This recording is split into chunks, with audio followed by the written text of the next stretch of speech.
Truth Frequency Radio.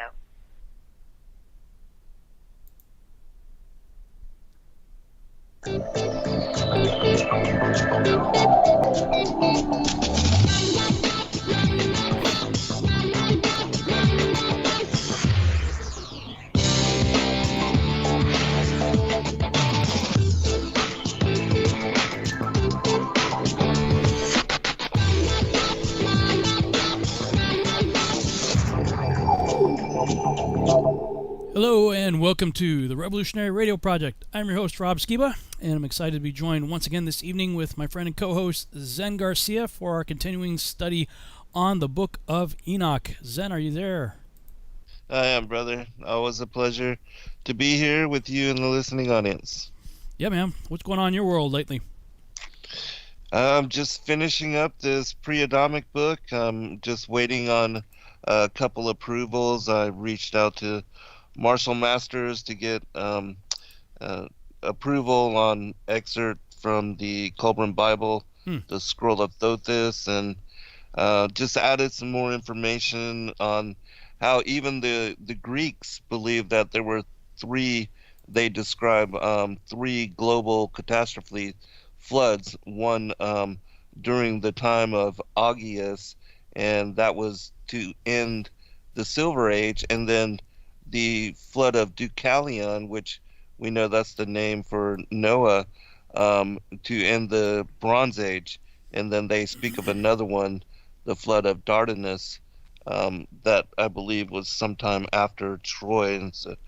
And so even, they also allude to what 2 Peter describes as a destruction of a primordial age and the First World Age. And so that was interesting. And I'm just waiting now on the Thracian Church because I'm going to publish some material from the Book of Navi, which is part of the Thracian Chronicles, that speaks about Orpheus, which he was this Thracian priest who was led to the place where one of the antediluvian patriarchs had deposited many of the ancient testaments from before the flood, and he dug them up and then translated them and made them all available to his people. And I believe that this is part of the legacy of our having some of, like the books of Enoch and ancient testimonies that were brought over on the ark and through the flood, in my opinion. Wow. Fascinating stuff, Yeah, man. it's a fascinating story. Yeah. Yeah, for sure. Yeah, that's awesome. I was looking through the comments of one of our previous shows. It was the one where I was talking about the 2045 deal.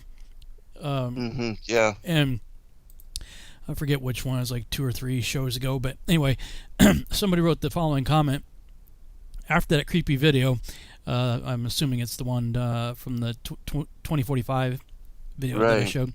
Robin Zen noted how there is a promise in there for a person becoming an avatar and being able to morph yourself into whatever it is you wish. Well, that kind of floored me because in the Apocalypse of Baruch, which is in my Sefer as Second Baruch, Jeremiah's scribe Baruch talked about something similar being in store for believers in the kingdom. And in Second Baruch 51:10, he quotes, "For in the heights of that world shall they dwell, and they shall be made like unto the angels, and be made equal to the stars, and they shall be changed into every form they desire, from beauty into loveliness, and from light into the splendor of glory." The coincidence that coincides with what Jesus said in Matthew 22:30 about those resurrected being like the angels, not God. It just makes me think of how Satan always wants to counterfeit what God has planned. I'm betting the way it will be for the resurrected is going to be infinitely better than for those trying to do it with a virtual reality or avatar route, who may end up feeling like they didn't get what they paid for. Amen.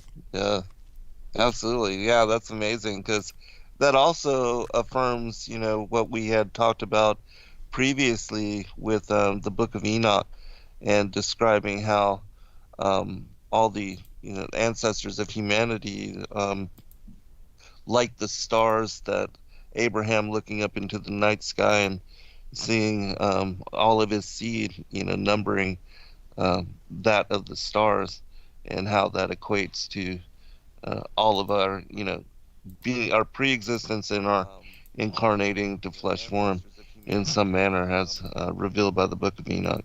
Mm-hmm. Yeah. Let's see. There's something else I wanted to ask you about. Have you looked into it at all?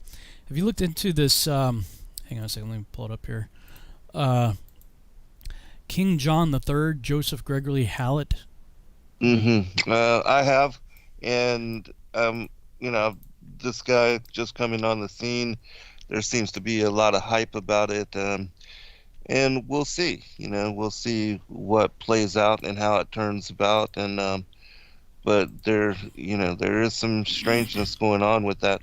But I did ask my friend Dr. Joy, who keeps track and has a lot of informants over there in connection to the royal family, and she does a lot of research along those lines, and she tends to downplay it and is not certain, with regard to if the royal family is truly given up power and seating to this particular individual. But who knows? I mean, if he does come on the scene and has all the credentials, and with the end of the whole Malachi, the prophecy of the last popes, and I mean, it all seems to fit, but really, we just have to wait and see. Yeah. What's your thoughts on it? I had seen some stuff about it for a while, and it's just one of those things, where everybody's trying to send me stuff. I'm like, yeah, whatever. And finally, it just catches up with you. You're like, all right, fine, I'll check it out. Right. So I'm actually one of those guys that postponed doing my taxes until the 15th of this month. So yeah, I'm in a mad rush to crunch all my numbers and get all that done, get it over with. So, while I'm trying to go through all my receipts and whatever, I was looking for something to watch or listen to, in the background. And so I'm going to look into this guy. And there's, I forget the name of the YouTube channel, but they did a 3-part series, Meet the New King of England, King John III, parts 1, 2, and 3. And in part 3 of that series, one of the guys that was on the sort of a panel discussion, he said, hey, let's do a documentary on it. And he released it just recently. It was called The Hidden King Documentary, Joseph Gregory Hallett Interview Part 1. And I'm like, I already thought we were living in a Twilight Zone episode. Just how bizarre everything is right now taking place in the world. And this is just one more strange piece of the puzzle.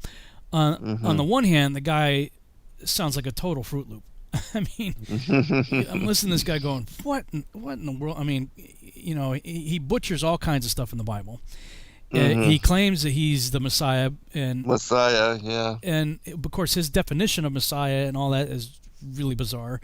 And all the so-called confirmations that he claims to have had to prove it, that part's all really weird. And living in a cave supposedly carved out by a planet or some kind of crazy stuff. I mean, in his great-grandfather, somebody great-great-grandfather is probably the first person to go to the moon, supposedly, for some kind of thing. And, while he's saying that, one of the other guys like, yeah, let's not talk about that right now.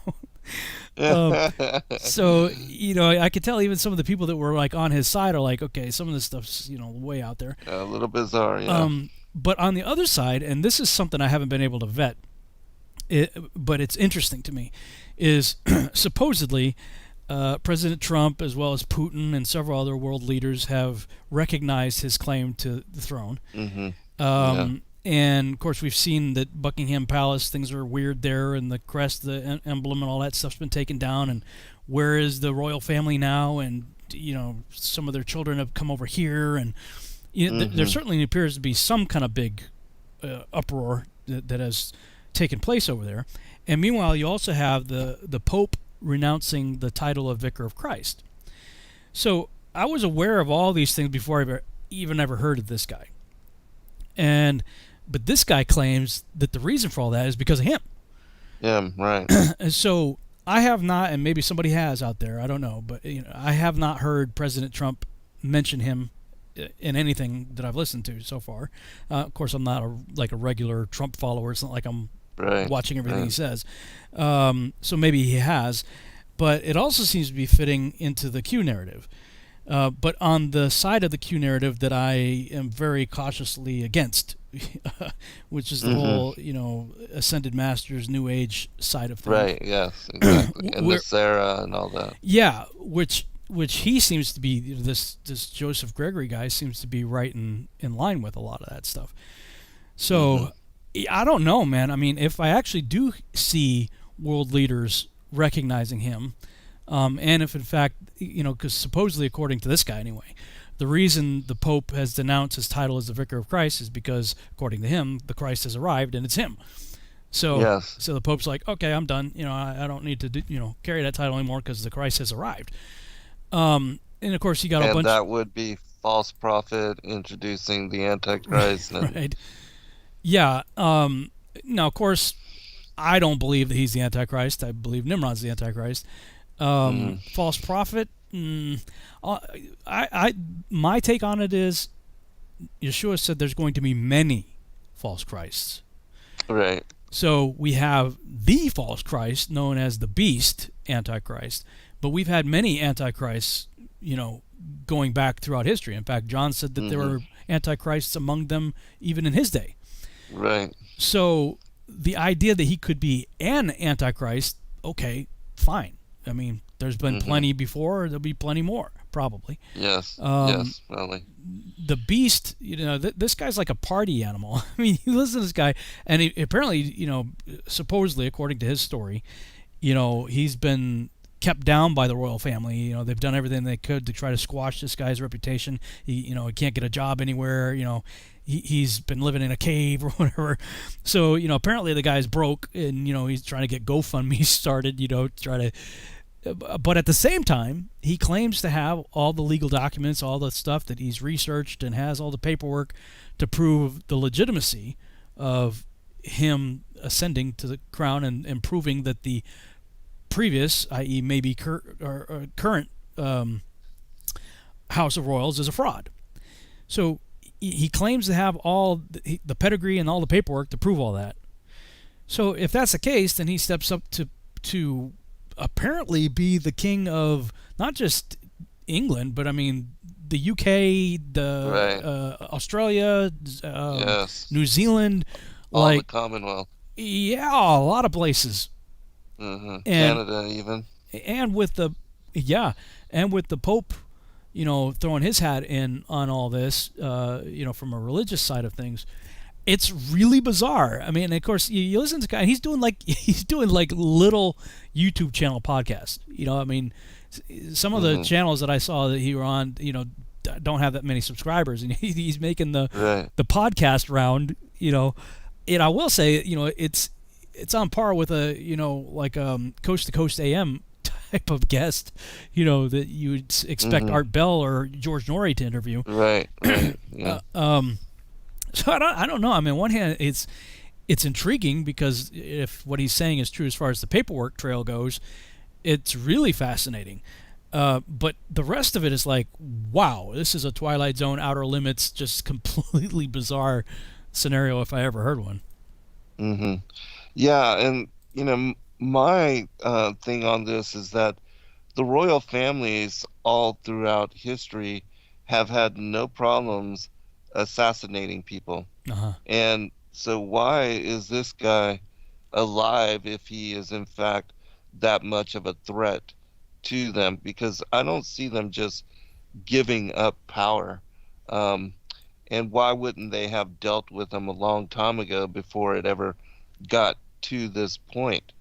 And so that is another point of curiosity for me, because are they in some way in on it?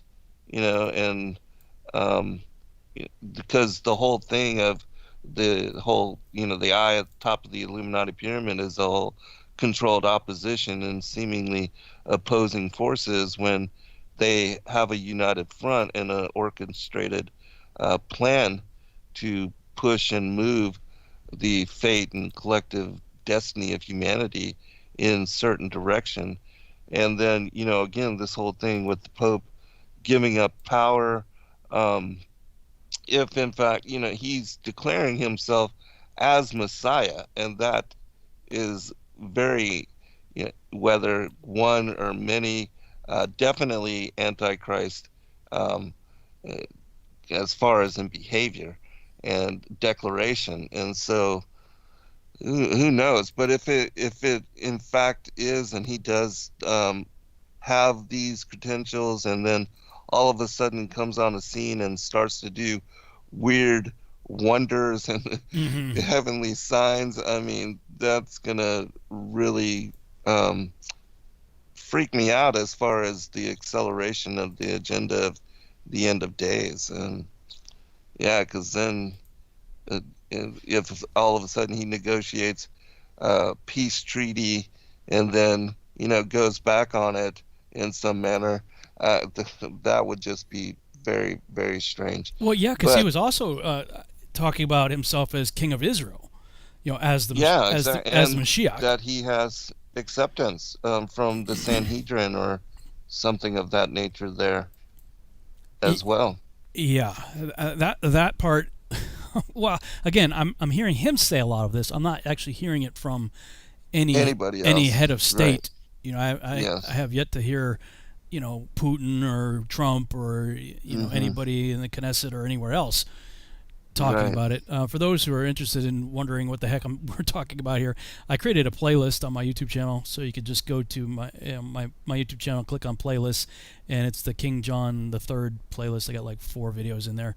If you're interested at all in taking a trip down a very strange corridor of this Twilight Zone. Right. No, oh my gosh, it seems like every week it just gets more bizarre. Yeah, it truly does, man. Well, so anything else you want to talk about before we jump into Enoch? No, how about yourself as far as projects, updates, or anything of that nature? Yeah, I spoke with the studio there in South Africa. Things are still moving along slowly though, because of the whole COVID stuff, and their country. You think it's bad here? Things are really getting crazy over there. But also, I have been approached by quite a number of people who are very talented artists and programmers, as far as awesome. like video games and stuff goes. So I'm going, okay, well. It's weird because it's like, sometimes I have a season where it's the comic book. Everything about the comic book is just clicking, boom, boom, boom, boom, boom. Okay, so we pump out the comic book. Sometimes it's a season where everything I need to work on the television series is just clicking, boom, boom, boom. Okay, we'll work on that. And then sometimes it's the novel or the video game. Yeah. So right now it looks like things are steering towards the video game. I've had a few conference calls since Sunday, and probably going to have a few more this week. So we'll see what happens, but doing what we can with what we have. Yeah, keep it going on all fronts. Yeah.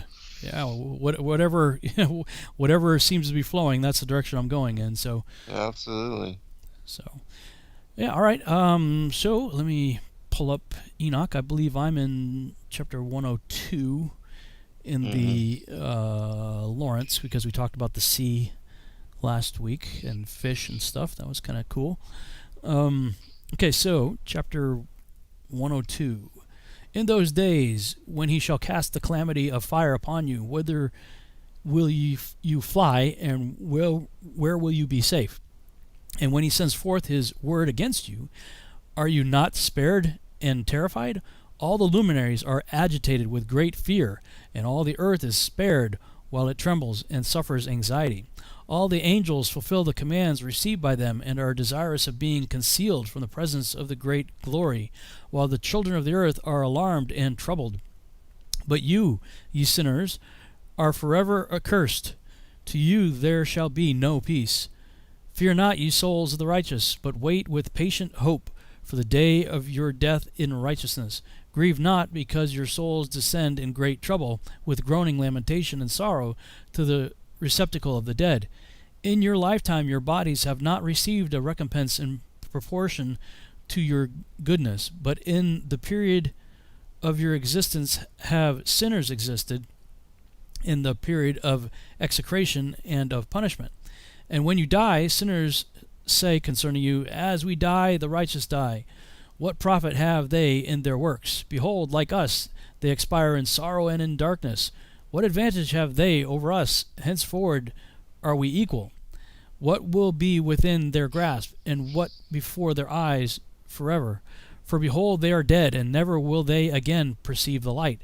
I say unto you, ye sinners, you have been satiated with meat and drink, with human plunder and rapine, with sin, with the acquisition of wealth, and with the sight of good days. Have you not marked the righteous, how their end is in peace? For no oppression is found in them, even to the day of their death. They perish, and are as if they were not, while their souls descend in trouble to the receptacle of the dead. Okay. 102. I think it's 103 for you. Oh, no, it is 102. We're both... Okay. No, yeah, it is 102, yeah. Yep, sorry. Yep. No, it's all good. In those days when he hath brought forth a grievous fire upon you, whither will ye flee, and where will ye find deliverance? And when he launches forth his word against you, will you not be affrighted and fear? And all the luminaries shall be affrighted with great fear, and all the earth shall be affrighted, and tremble and be alarmed. And all the angels shall execute their commands, and shall seek to hide themselves from the presence of the great glory. And the children of earth shall tremble, and ye sinners shall be cursed forever, and ye shall have no peace.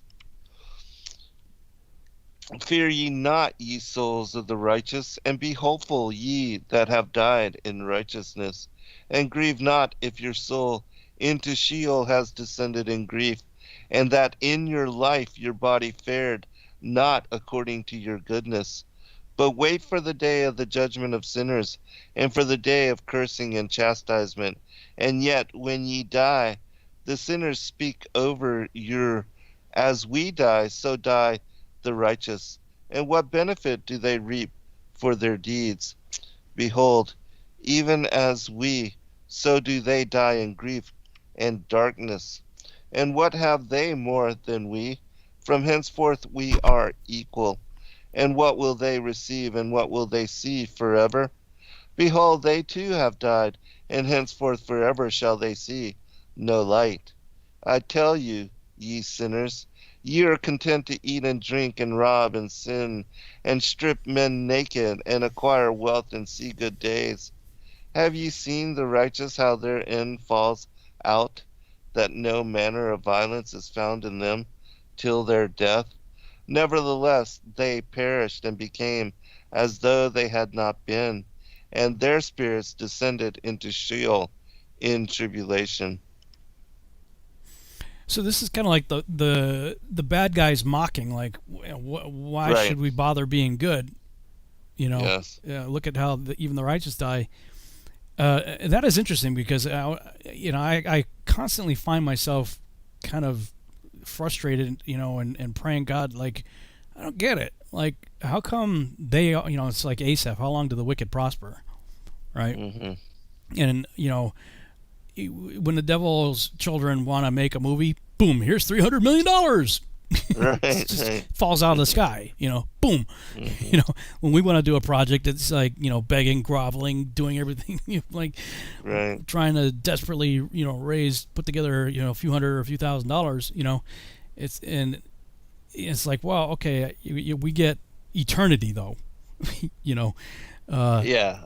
in massive Great, splendor. That's a great reward. Yeah, Right. that's a massively huge reward right there.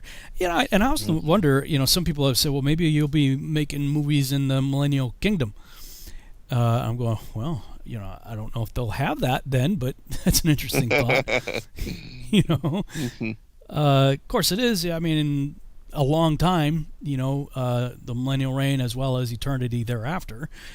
Right. So what are we going to be doing in that time? We say, well, we're going to be praising around the throne. Okay, but I mean, as truly amazing and awesome and incredibly, just beautiful and amazing it's going to be in the presence of God.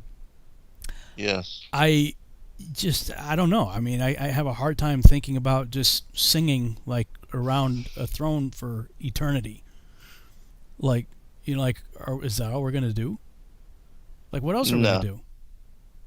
I think that there will be every passion and every artistic endeavor, and that we will simply turn those kind of gifts and those kind of skill sets into something that will glorify the Most High and also reveal perhaps the truth of the story of humanity, our fall, even our pre-existence and our fall into flesh form and our redemption through our Savior and Messiah, and that understanding the esoteric aspects of all the things, even like now the prior times and the fall of the angels and their rebellion and revolt, and how that all plays into the prior times and the antediluvian age and all those things, that in some way there will be continuance with regard to I think dance and music and poetry and as far as even photography, and who knows, perhaps film and all these other endeavors. We never know. I mean, humanity certainly loves going to the movies and in having that experience, and so maybe in some manner.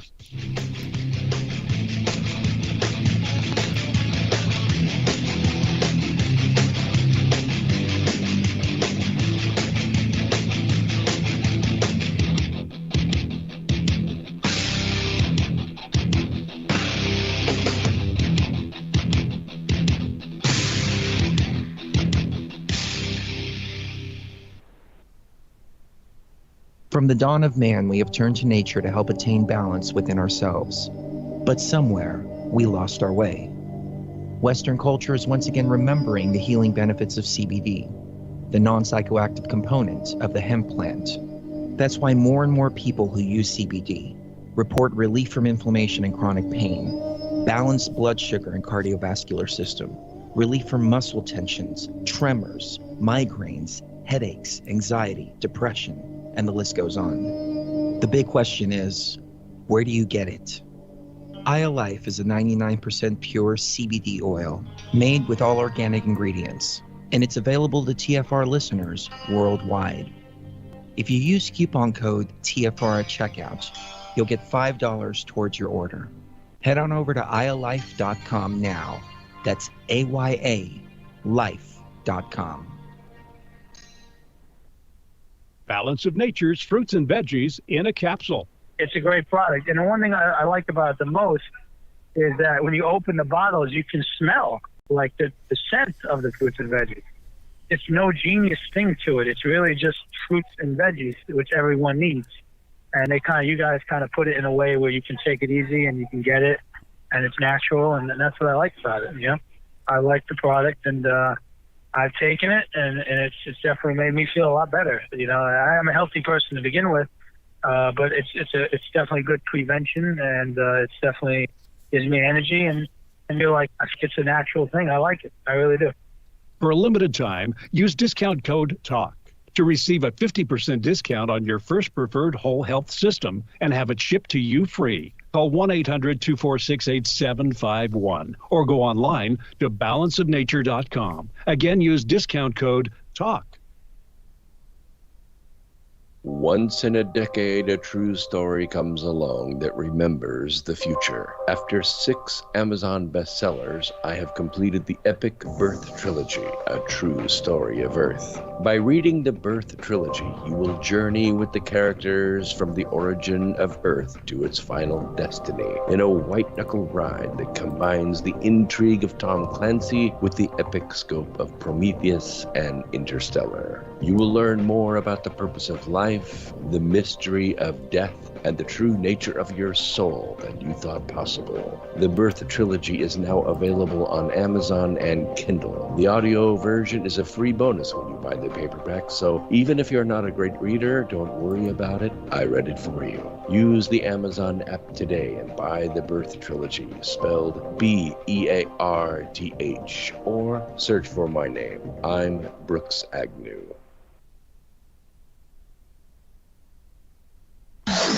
No hate, no hype, no fear. We are TFR, your protection from deception.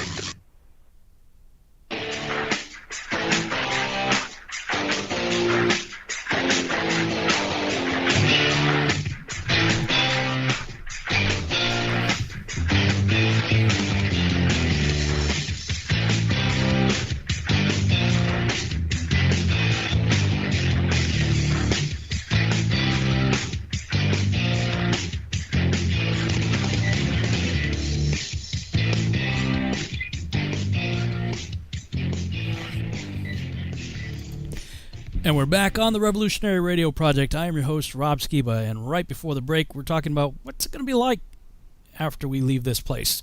Well, actually, we're not going to leave this place. Maybe right. in the sense of leaving in death, but everything I see is it's coming back here. So, heaven comes down to earth. People always say, well, when I get to heaven, I don't even know, we get into the question of soul sleep or different things, the first resurrection and how all that works, and that's the first resurrection is after the tribulation. So, I'm currently of the opinion that if I died right now, we are all going to arrive at the same time. If you went on to live another 20 years or whatever, we'd arrive at the same time. And even at that situation, we're coming here. Like New Jerusalem's coming down. So whether there's soul sleep or whether our spirits go and we get put under the altar, maybe like it talks about the souls under the altar that are crying out during the tribulation period, or whether we die and get to go hang out in the New Jerusalem before it comes down. I don't know. I don't know how it's all going to work out. All I know is that New Jerusalem and heaven comes down here. And there's this 1,000-year millennial reign, and it's not going to be with this Gregory dude. And after the 1,000 years, it's completely open-ended. Like, who knows what's going to happen after that?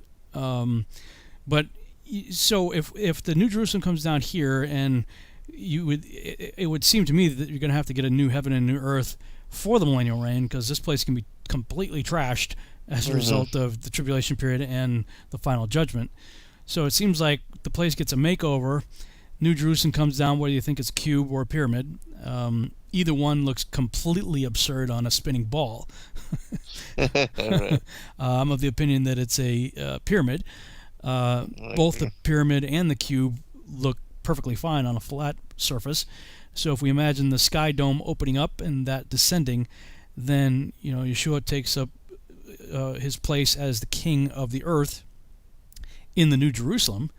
But there's still the rest of the world. And so if the world gets a makeover, or do you think the whole world gets a makeover at the time, or do you think just the area around the New Jerusalem does? Do you think the entire circle of the earth gets a refit and the New Jerusalem is just part of that, or you think that the earth gets a refit just in the area of New Jerusalem and everything else is just burnt up and wiped out? No, I do believe that there will be a new heaven and a new earth, and that part of the destruction of the earth is the seals opening, the sun turning dark and the moon blood red and the stars come crashing to the earth. Because in the end time apocalypses in the Great Commission 3, there are several manuscripts like the Revelation of St. John the Theologian, the Sibylline Oracles, Book 2, the Apocalypse of Thomas, and others that speak about there being a new heaven and a new earth before Christ comes down, and we descend down with him out of the skies, and that everything is reset because the earth is becoming a new bride in reception of the bridegroom, and that she's made pure and virgin. And it also says that the earth will be smooth and there will be no more mountains. You know how it says in Isaiah that the crooked places will be made straight, the mountains will be brought low, the seas brought high. And so it talks about how the earth will be completely white and level, smooth like a tabletop in these particular manuscripts.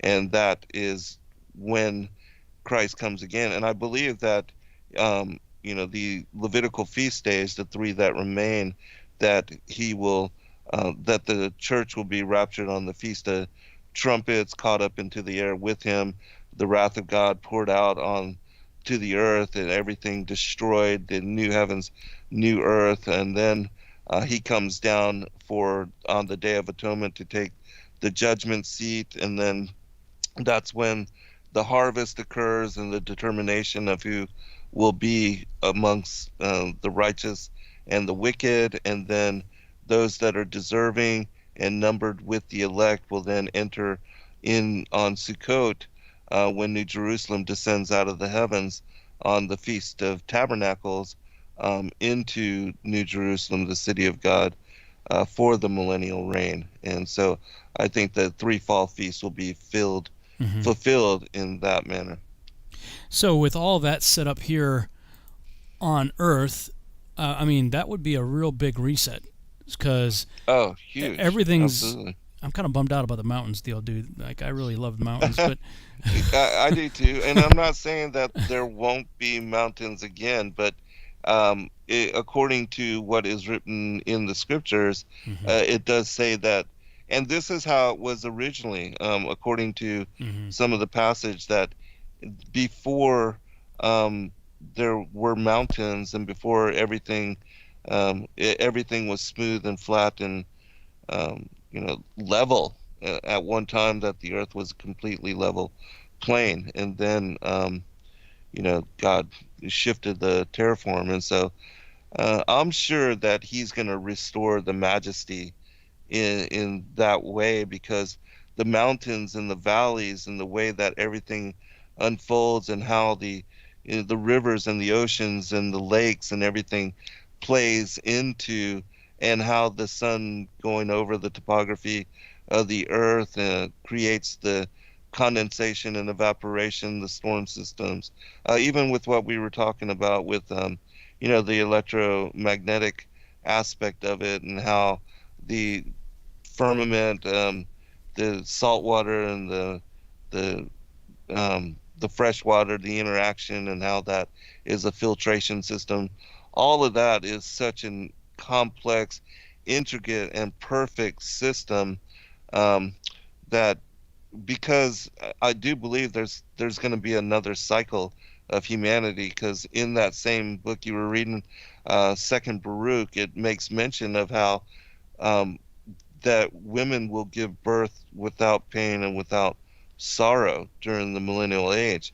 And so there seems to be some still aspect of humanity going on, and and I don't believe that will be us, because I think that we will be, God willing, that we will be restored to our glorified bodies and return to our former estate and our former bright nature.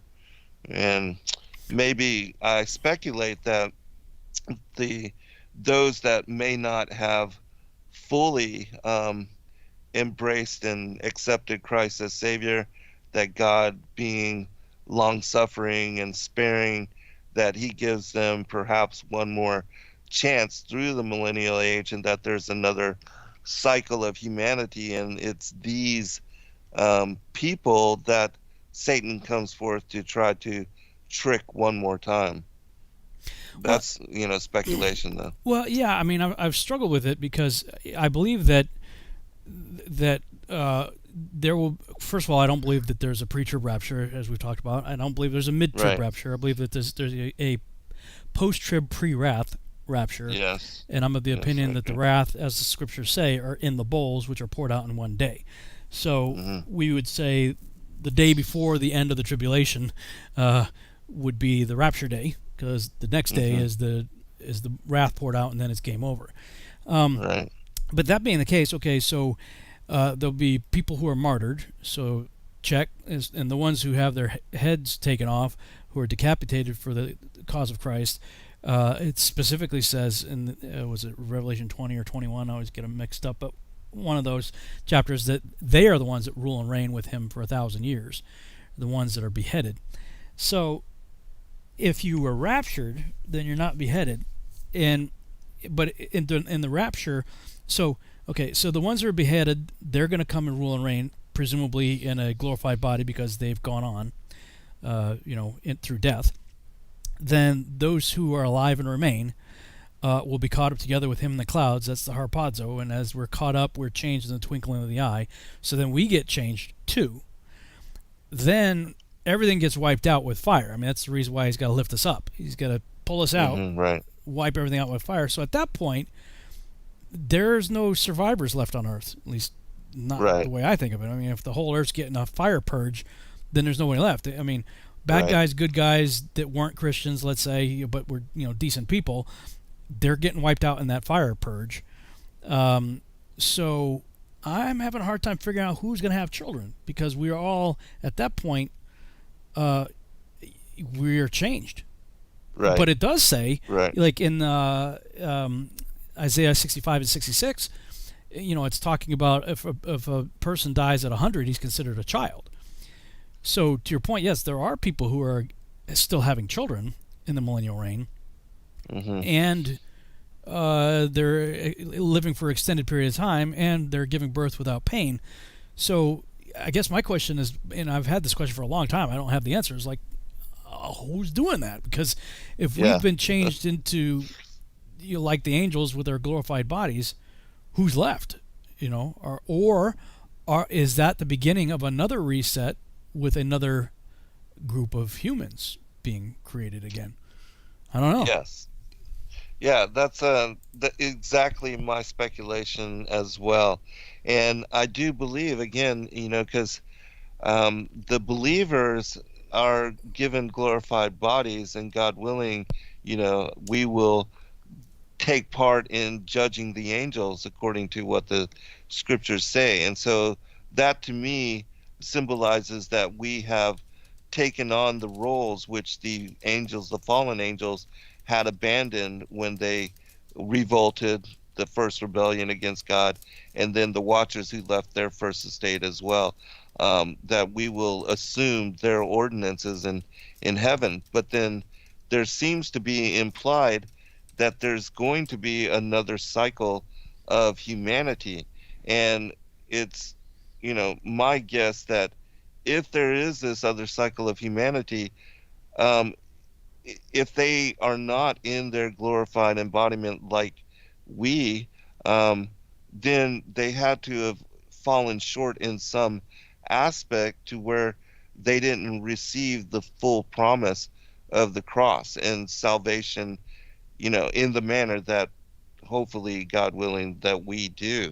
And so that, in my opinion, it must imply in some manner that perhaps these are sinners, but not sinners to such degree that they are bound in the terror of Sheol and condemned with the fallen angels and the Illuminati and the kings and the princess and the houses of royal that really pushed the Illuminati agenda and that slaughtered the innocents and started unjust wars and killed their own people and believing in depopulation and all that and vaccinations and everything of that nature that were hardcore wicked.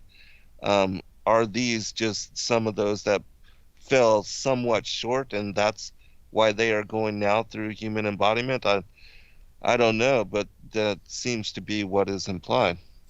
So I just had another thought while you were talking.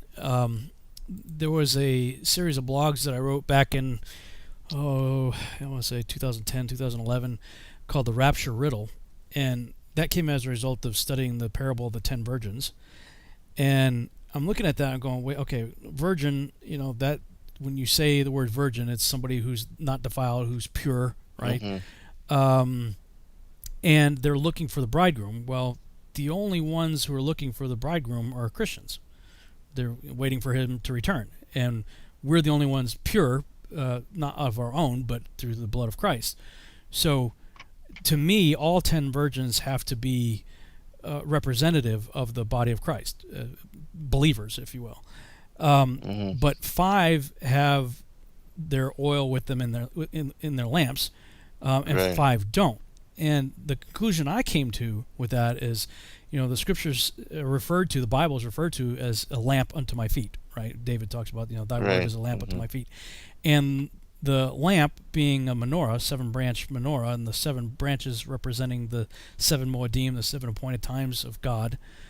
And the oil is the Holy Spirit. So the conclusion I came to is what Revelation says, those who keep the commandments of God and hold to the testimony of Christ. So it's believers who also get Torah, keeping the commandments. So to me, it seemed like the parable represents the plurality of the bride. In other words, it's not just one person; it's a collective group of people known as the body of Christ, the bride of Christ. There are different phrases used to identify the same thing. Each sort of a metaphor to convey some level of intimacy. So I took the 10 to represent the plurality, but 5 or half, if you will, of the bride don't get it. They don't have what Revelation says, keeping the commandments of God and the testimony. And it says they go in with the bridegroom, not up. There's nothing about a rapture going on there. It says they go in with the bridegroom. So I had begun to speculate that is the believers who, because it says, in Matthew, what is it? I always get it confused if it's 5 or 7. Both 5 and 7 say a lot of the same things, but it's where he says, many will come to me that day and say, but Lord, Didn't we do this? 7, didn't we do that? Yeah, 7. Didn't we do this, that, and the other thing? He says, depart from me, you workers of iniquity. Those who actually work lawlessness. What does it mean to work lawlessness? Well, it means it's just what it sounds like, to be lawless, to disregard the law. And that scripture has always been terrifying to me, because here's a group of people who say they know him. They're claiming, hey, we preached, we did miracles, we did all these things in your name, we did all this stuff, thinking we're playing church, right? And he says, depart from me. I'm like, man, that's a terrifying thing right there. Oh, goodness, right. So, the only thing I can look at is 1 John 2 through 5. That's, for me, that's always, I keep telling people, go just read those chapters, 1 John chapter 2 through 5. That's sort of the litmus test, in my opinion, so you don't fall into that category. And it's the litmus test to see if you actually are a believer, because it says, anybody says that I'm in him but doesn't keep the commandments, then he's a liar and the truth's not in him. Rob didn't say that, Zen didn't say that, John said that. So then the other 5, what happens to them? So the 5 that get to go in, they're the ones that keep the commandments of God and have the testimony of Jesus Christ. What happens to the other guys? And so, I'm thinking in an Exodus type of scenario, greater Exodus type of thing, where we talked about it, I think, last week. The Israelites they experienced the first 3 of the 10 plagues, but they were protected in Goshen during the rest of it. And I just kind of envisioned them like in a protective bubble, because all around them there's chaos. And pure hell taking place, and yet they're saved. So I'm thinking, okay, but what if some of the Israelites, were wandering around outside of Goshen, let's say, what did they experience, And so, I don't know, because it seems like I had read somewhere, and I can't remember if it was pre-Exodus or post-Exodus, that sometime during, because, the house of Jacob came down while Joseph was the second in charge of Egypt, and they ruled and reigned for an extended period of time as regional governors, basically princes, the house of Jacob, and multiplied. People say the Israelites were slaves in Egypt for 400 years. That's impossible. The numbers don't work out. It's 430 years from the giving of the covenant of Abraham to the giving of the covenant of Moses. So 430 years, that's your guardrails. And nobody's even in Egypt for 215 years from the time Abraham got his covenant to when Joseph got sold into slavery. And then, he's there, the whole Potiphar's wife and all that stuff, and he comes out, and then he becomes second in charge. And then the house of Jacob comes down, and for an extended period of time, they're all ruling and reigning, living high life there in Egypt, until a Pharaoh arises that didn't remember Joseph. So the most you can get for the Israelites in slavery is 80 to 100 years max. That's the most they could possibly be enslaved. And from what I understand, there was some Israelites that, before the time of the slavery, or even as the slavery was starting, they said, I'm out of here. There was nothing keeping them in Egypt for that time period. after the famine, had subsided. So many of them took off to various regions in the world. Mm-hmm. And so they didn't experience the plagues at all because they weren't there. They weren't. Right. They were. So I'm wondering if there's something like that might take place.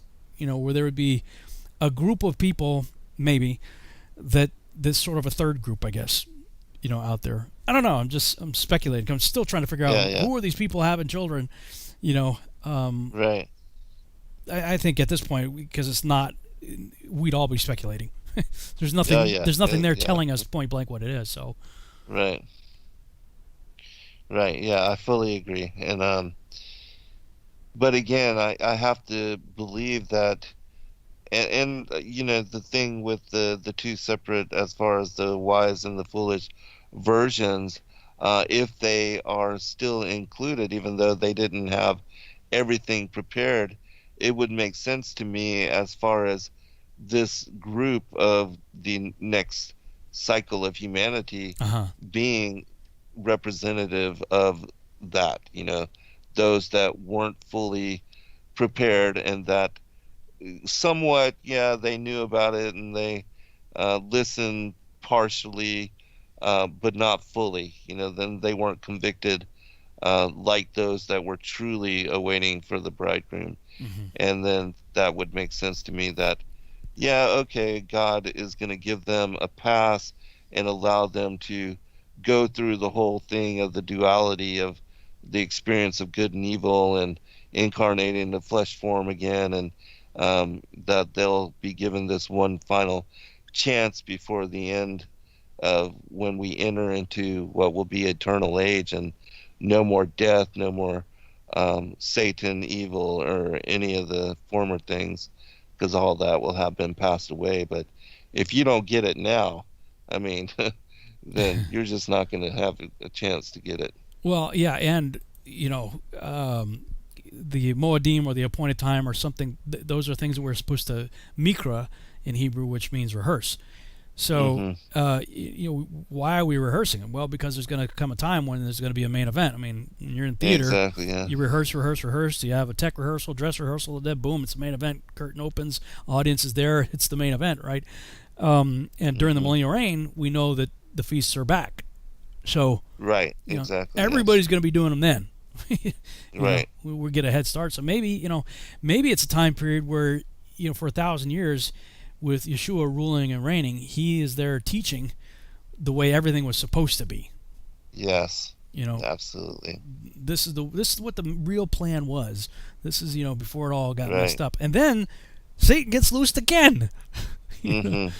Hopefully, and at that point, I can't imagine that's going to be a very big battle. Right.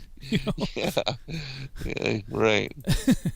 And how many people are truly going to, side with him?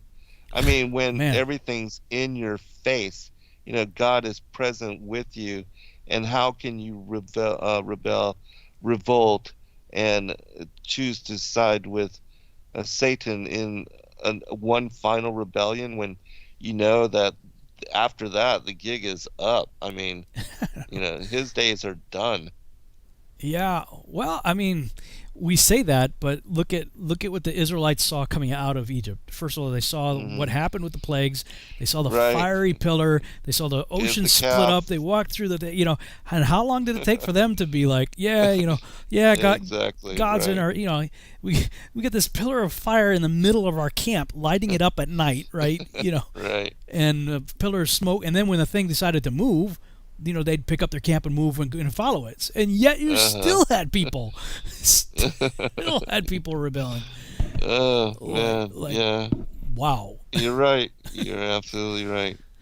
And it's easy for us to sit there and read the story and judge them, but I mean, just human nature, man. I mean, we're none of us are any different, Right.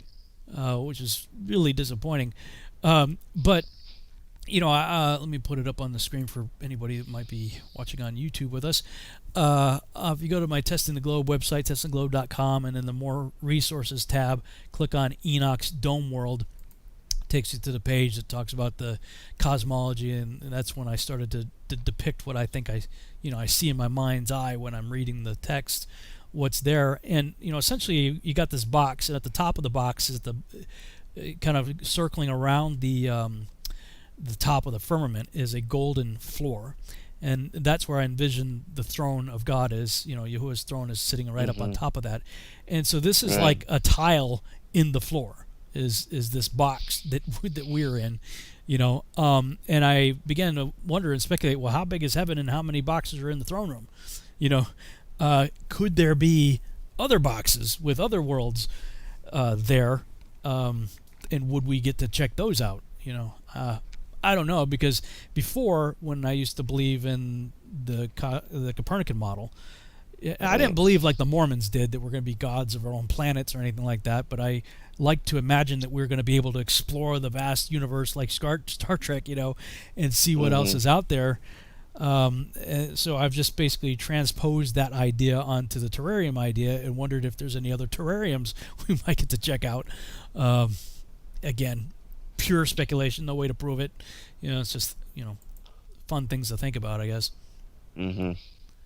Yeah, I mean, even with this putting God, on top of the terrarium, we, again, don't know as far as multiple dimensions and, physical realities or whatnot. We just don't know. We don't know.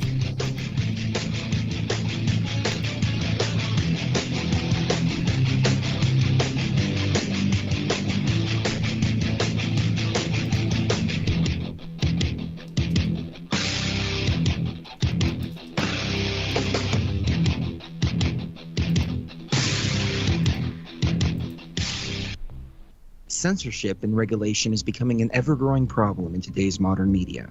From the mainstream to YouTube and Google, the information you're looking for is buried by official narratives and propaganda.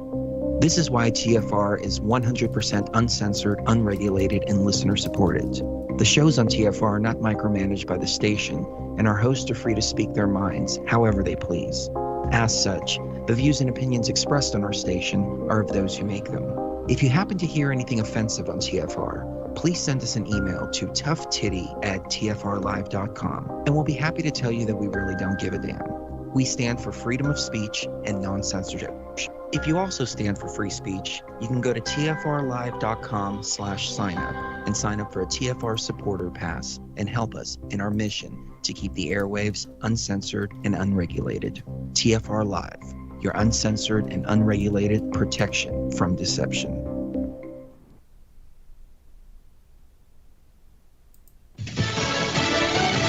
Refusing to leave. I'm Jack Callahan, Fox News. A group occupying a park adjacent to New York City Hall says the vote to cut $1 billion from the NYPD's budget is insufficient, and they're refusing to leave. We spoke to an Occupy organizer who tells us it's not enough, warning the protests will only become more disruptive. We are still happy about the narrative of them taking away $1 billion out of the police budget. That's huge news for us and for the country. That's unprecedented.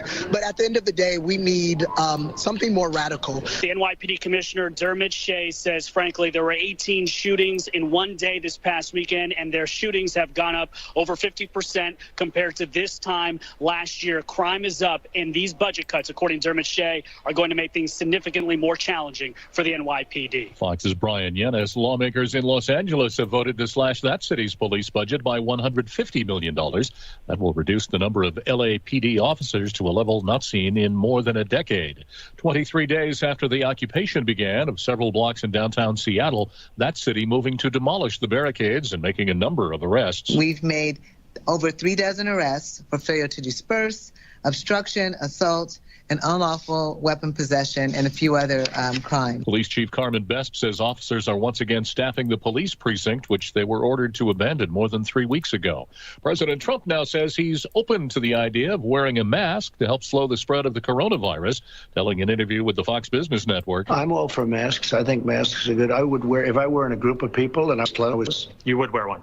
I have. This as some states are reimposing requirements that people mask up in public. Wall Street mixed on Wednesday. The Dow lost nearly 78 points, but NASDAQ gained 95 points. The S&P 500 closed 15 points higher. America is listening to Fox News.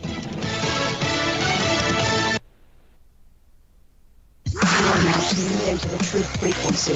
Your protection from deception. This is Truth Frequency Radio.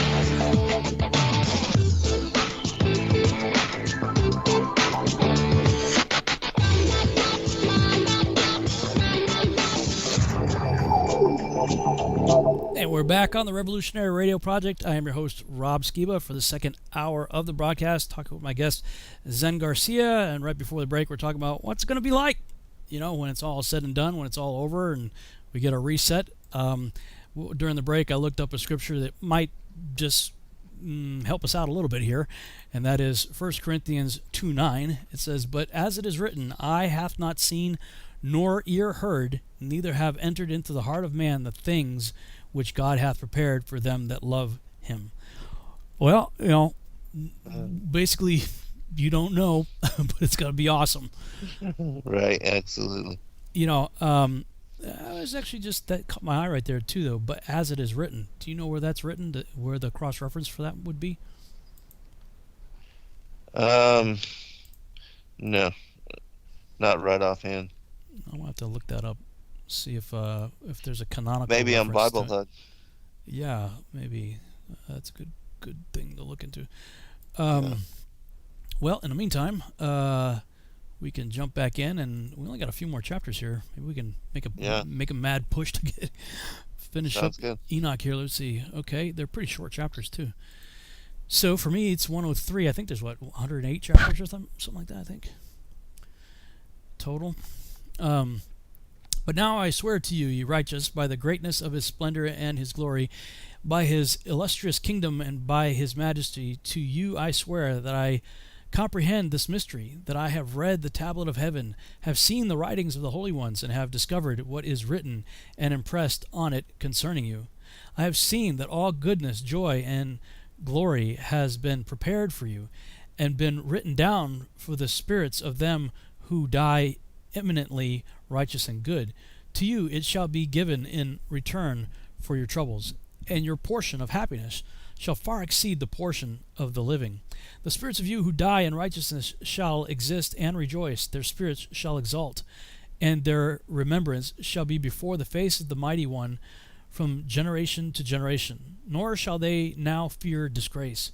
Woe to you, sinners, when you die in your sins, and they who are like you say respecting you, blessed are these sinners. They have lived out their whole period, and now they die in happiness and in wealth. Distress and slaughter they knew not while alive, in honor they die, nor ever in their lifetime did judgment overtake them. But has it not been shown to them that when to the receptacle of the dead their souls shall be made to descend, their evil deeds shall become their greatest torment? Into darkness, into the snare, and into the flame which shall burn to the great judgment shall their spirits enter, and the great judgment shall take effect forever and forever. Woe to you, for to you there shall be no peace. Neither can you say to the righteous and to the good who are alive, in the days of our trouble have we been afflicted. Every species of trouble have we seen, and many evil things have suffered. Our spirits have been consumed, lessened, and diminished. We have perished, nor has there been a possibility of help for us in word or in deed. We have found none, but have been tormented and destroyed. We have not expected to live day after day. We hoped indeed to have been the head, but we have become the tail. We have been afflicted when we have exerted ourselves, but we have been devoured by sinners and the ungodly. Their yoke has been heavy upon us.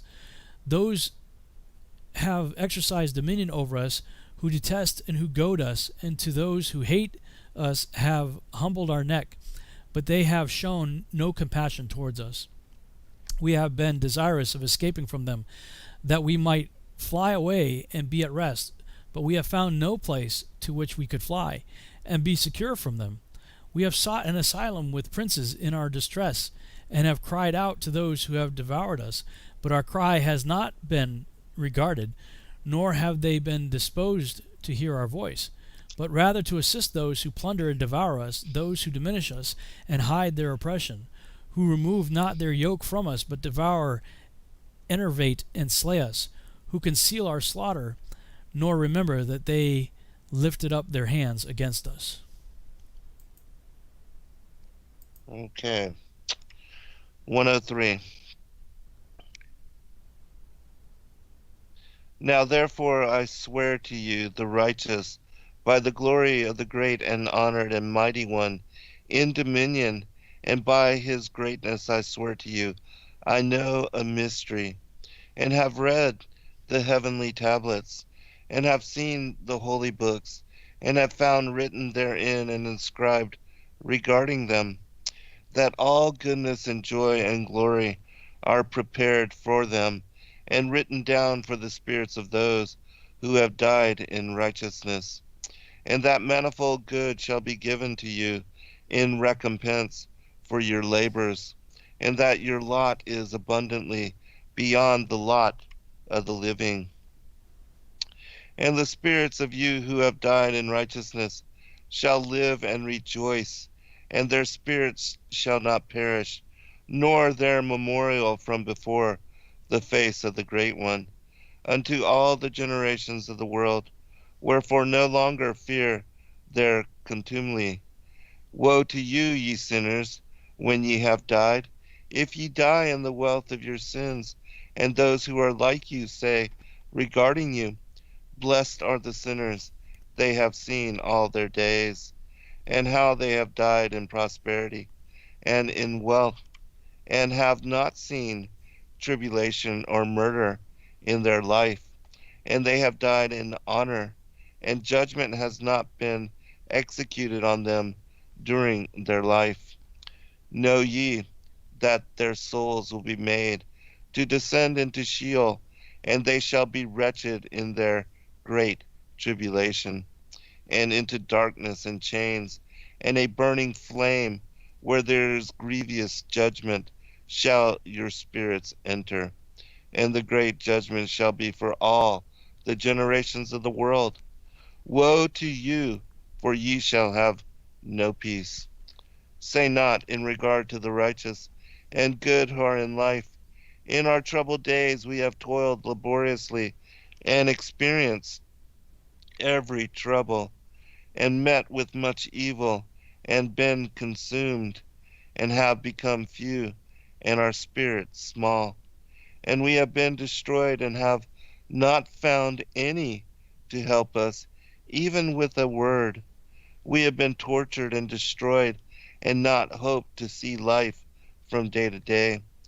We hope to be the head, and have become the tail.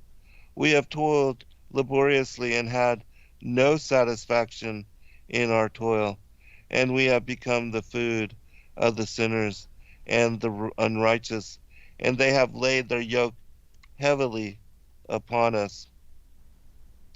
They have had dominion over us that hated us, and smote us, and to those that hated us we have bowed our necks, but they pitied us not. We desired to get away from them, that we might escape and be at rest, but found no place whereunto we should flee and be safe from them. And our complained to the rulers in our tribulation, and cried out against those who devoured us, but they did not attend to our cries, and would not hearken to our voice.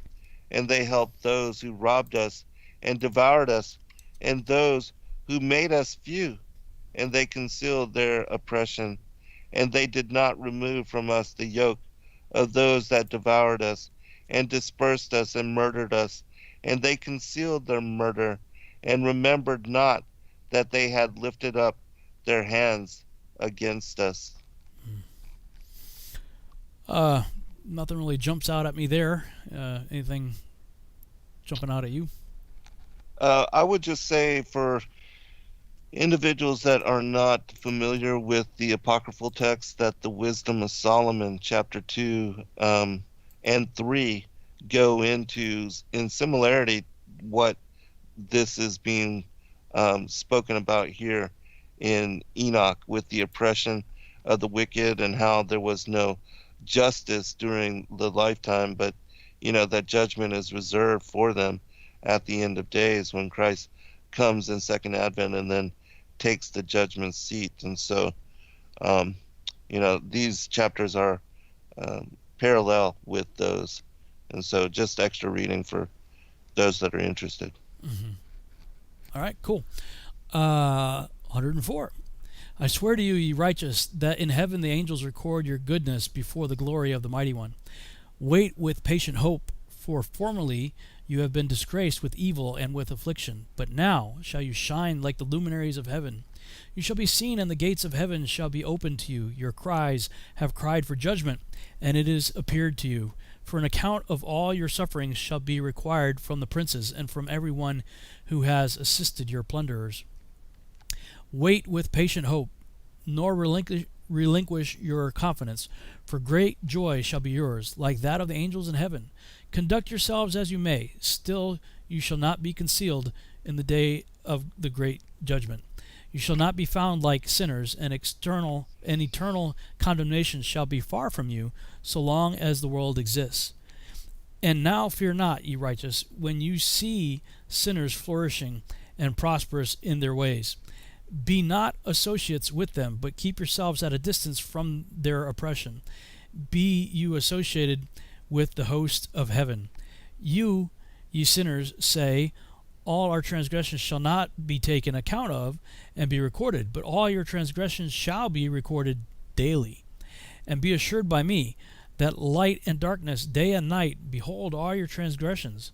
Be not impious in your thoughts, lie not, surrender not the word of uprightness, lie not against the word of the Holy and the Mighty One. Glorify not your idols, for all your lying and all your impiety is not for righteousness, but for great crime. Now will I point out a mystery. Many sinners shall turn and transgress against the word of uprightness. They shall speak evil things. They shall utter falsehood, execute great undertakings, and compose books in their own words. But when they shall write all my words correctly in their own languages, they shall neither change or diminish them, but shall write them all correctly, all which from the first I have uttered concerning them. Another mystery also I point out. To the righteous and the wise shall be given books of joy, of integrity, and of great wisdom. To them shall books be given, in which they shall believe, and in which they shall rejoice, and all the righteous shall be rewarded, who from these shall acquire the knowledge of every upright path. All right.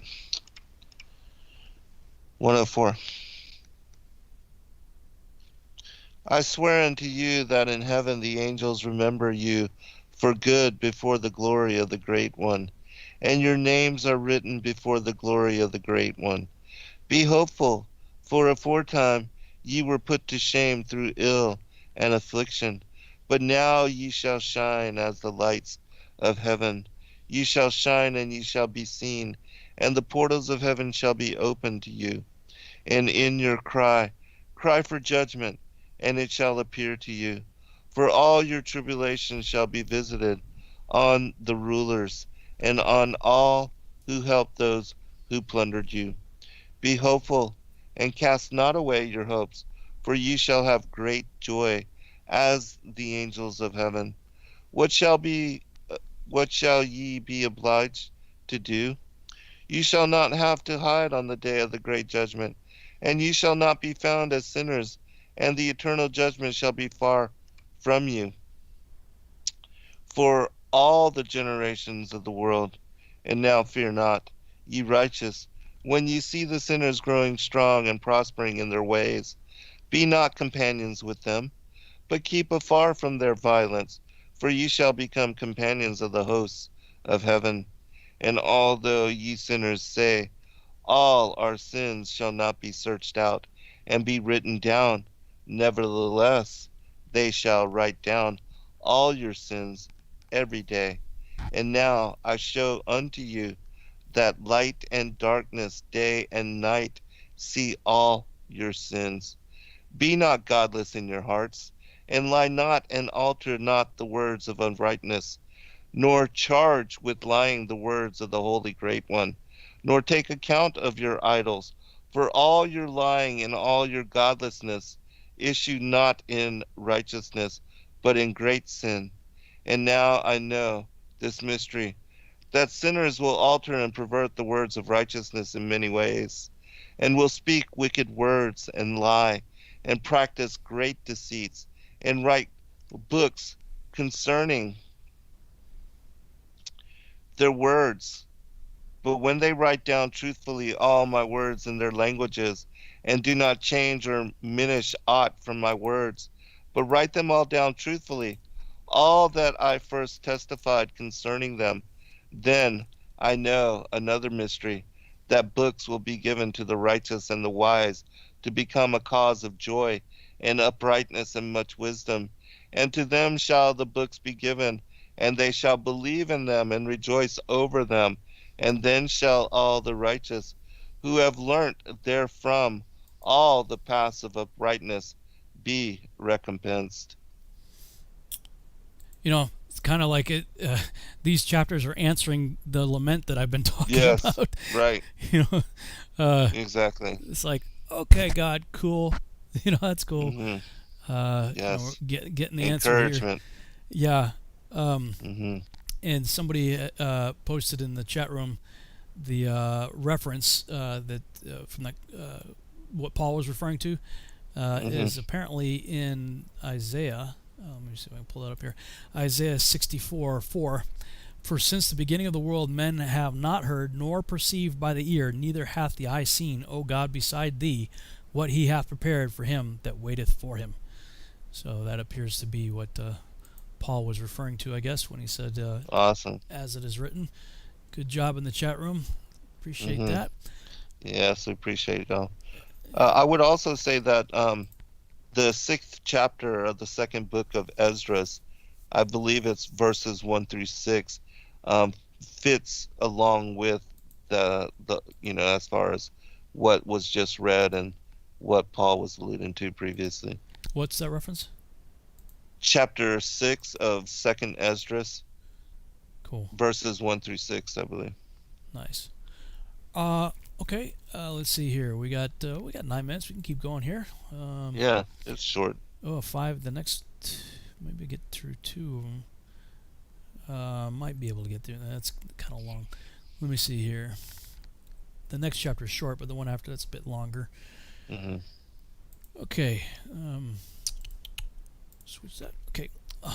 Chapter 104 in the Lawrence translation. In those days, saith the Lord, they shall call to the children of the earth and make them listen to their wisdom.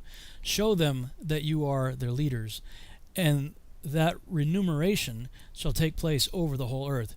For I and my Son will forever hold communion with them in the paths of uprightness while they are still alive. Peace shall be yours. Rejoice, children of integrity, in the truth. I'm going to give it a shot here, 105. After a time, my son Methuselah took a wife for his son Lamech.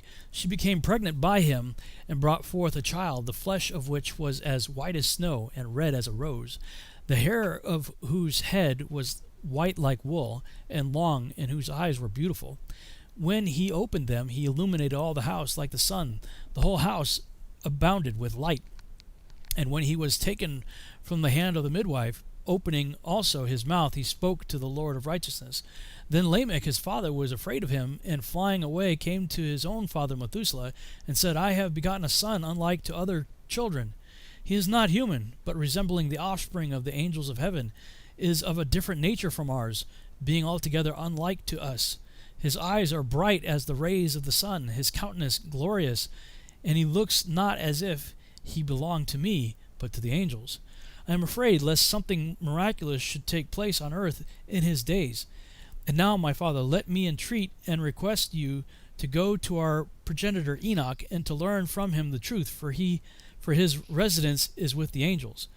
When Methuselah heard the words of his son, he came to me at the extremities of the earth, for he had been informed that I was there, and he cried out. I heard his voice and went to him, saying, Behold, I am here, my son, since thou art come to me. He answered and said, On account of a great event have I come to thee, an account of a sight difficult to be comprehended have I approached thee. And now, my father, hear me, for to my son Lamech a child has been born, who resembled not him, and whose nature is not like the nature of man. His color is whiter than snow, he is redder than the rose, the hair of his head is whiter than white wool. His eyes are like the rays of the sun, and when he opened them, he illuminated the whole house. When also he was taken from the hand of the midwife, he opened his mouth and blessed the Lord of heaven. His father Lamech feared and fled to me, believing not that the child belonged to him, but that he resembled the angels of heaven. And behold, I am come to thee, that thou mightest point out to me the truth. Then I, Enoch, answered and said, The Lord will effect a new thing upon the earth. This have I explained and have seen in a vision. I have shown thee that in the generations of Jared my father, those who were from heaven disregarded the word of the Lord. Behold, they committed crimes, laid aside their class, and intermingled with women. With them also they transgressed, married with them, and begot children. A great destruction therefore shall come upon all the earth. A deluge, a great destruction shall take place in 1 year. This child, which is born to you, shall survive on the earth, and his 3 sons shall be saved with him. When all mankind who are on earth shall die, he shall be safe. And his posterity shall beget on the earth giants, not spiritual, but carnal. Upon the earth shall a great punishment be inflicted, and it shall be washed from all corruption. Now therefore inform thy son Lamech that he who is born in his child in truth is his child in truth, and he shall call his name Noah, for he shall be to you a survivor.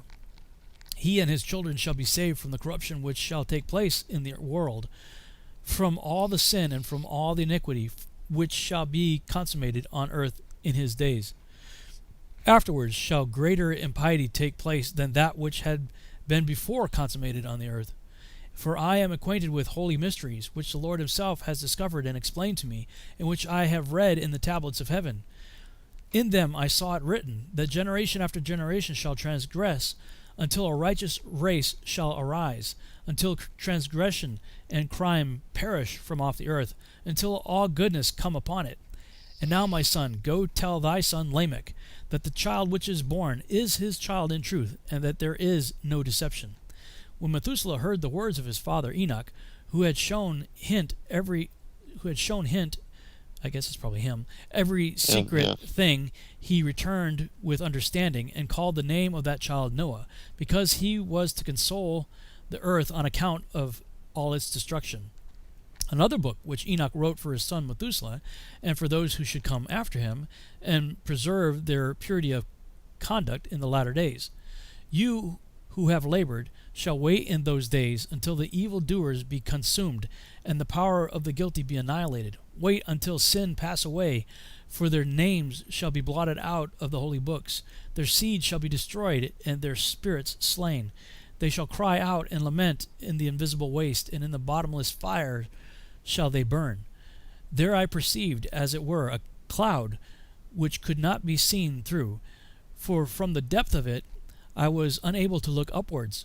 I beheld also a flame of fire blazing brightly, and, as it were, glittering mountains whirled around, and agitated from side to side. Then I inquired of one of the holy angels who was with me, and said, What is this splendid object? For it is not heaven, but a flame of fire alone which blazes, and in it there is the clamor of exclamation, of woe, and of great suffering. He said, There, into that place which thou beholdest, shall be thrust the spirits of sinners and blasphemers, of those who shall do evil, and who shall pervert all which God has spoken by the mouth of the prophets, all which they ought to do. For respecting these things there shall be writings and impressions above in heaven, that the angels may read them, and know what shall happen both to sinners and to the spirits of the humble, to those who have suffered in their bodies, but have been rewarded by God, who have been injuriously treated by wicked men, who have loved God, who have been attached neither to gold nor silver, nor to any good thing in the world, but have given their bodies to torment. To those who from the period of their birth have not covetous of earthly riches, but have regarded themselves as a breath passing away. Such has been their conduct, and much has the Lord tried them, and their spirits have been found pure, that they might bless his name. All their blessings have I related in a book, and he has rewarded them, for they have been found to love heaven with an everlasting aspiration, God has said. While they have been trodden down by wicked men, they have heard from them revilings and blasphemies, and have been ignominiously, I don't know what that is, ignominiously, whatever, treated while they were blessing me. And now will I recall the spirits of the good from the generation of light, and will change those who have been born in darkness, who have not in their bodies been recompensed with glory, as their faith may have merited. I will bring them into the splendid light of those who love my holy name, and I will place each of them on a throne of glory, peculiarly his own, and they shall be at rest during unnumbered periods. For to the faithful shall he give faith in the habitations of righteousness. They shall see those who have been born in darkness unto darkness shall be cast, while the righteous shall be at rest. Sinners shall cry out, beholding them, while they exist in splendor, and proceed forward in the days prescribed to them. His ends of the vision of the even plea upon him. May the benedictions of his prayer and the gift of his appointed period be his beloved. Amen.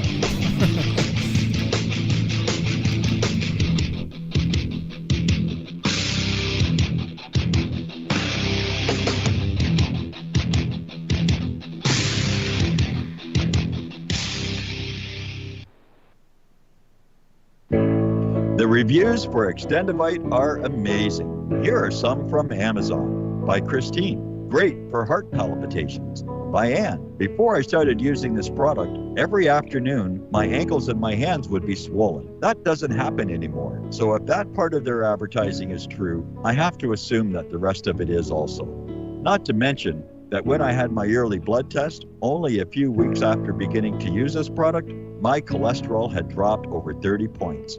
I'm going to continue to take it. By Croc, I love this product. It really works. By Brad, works great, thank you. Tell us your story. Get your Extendivite today. To order, call 1-877-928-8822. That's 1-877-928-8822, or visit heartdrop.com. Extend your life with Extendivite. Hey folks, guess what the #1 phrase that Life Change Tea receives by email? You ready? We love this tea. We love this tea. Time after time, week after week, we love this tea. Life Change Tea gives you more energy, a beautiful cleansing, and fulfills its slogan perfectly. The tea that makes you go. So if you want to be on your health game, log on to getthetea.com and order Life Change Super Strength Tea. Packages come in a 1-month supply, and when you brew this stuff, wait until you see the results. Aren't we all about the results? And with a lot of people's health struggling, we can use a little bit of help. Doctors will tell you disease starts in the gut. So log on to getthetea.com. That's getthetea.com. Be our next email saying, I love this tea. I love this tea. Get the tea at getthetea.com. Helping America one tea bag at a time.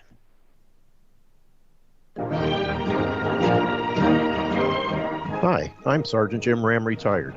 In early 2012, I was facing a laundry list of chronic health conditions that my physician was telling me were incurable. I knew there had to be a better way, and I learned how I could reverse every one of my ailments with science-based, clinically verified medical nutrition. In just a few months, I was able to reverse high blood pressure, gastric reflux, sleep apnea, arthritis, degenerative disc disease, heart arrhythmia, AFib, and many more. And I've lost over 70 pounds and kept it off. Now I'm hosting a radio program that's dedicated to helping my listeners do the same. If you're sick and tired of being sick and tired, if you're sick of being used as an ATM by your doctor, then you'll want to tune into the Your DIY Health radio program here on Truth Frequency Radio every Thursday from 9 a.m. to 11 a.m. Eastern and 6 to 8 a.m. Pacific.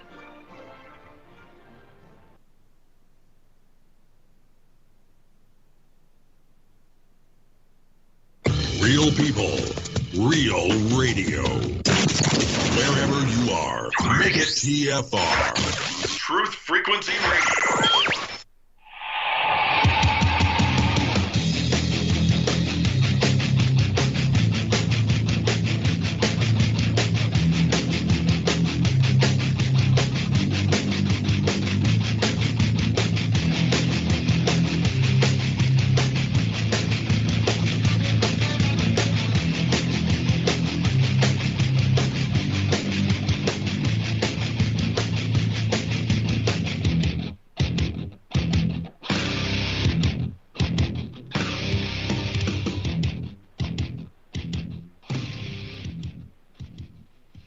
And we're back on the Revolutionary Radio Project. I'm your host, Rob Skiba, and right before the break, I was making a desperate attempt to finish my translation, or the Lawrence translation, I should say, the translation I've been reading, and I did it, but it was very rushed and with the music, so I'm going to just read the last couple of verses just to have a clean recording of it for later, and then you'll take us home on the home stretch there with your translation.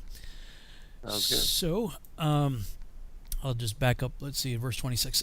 I will bring them into the splendid light of those who love my holy name, and I will place each of them on a throne of glory peculiarly his own, and they shall be at rest during unnumbered periods.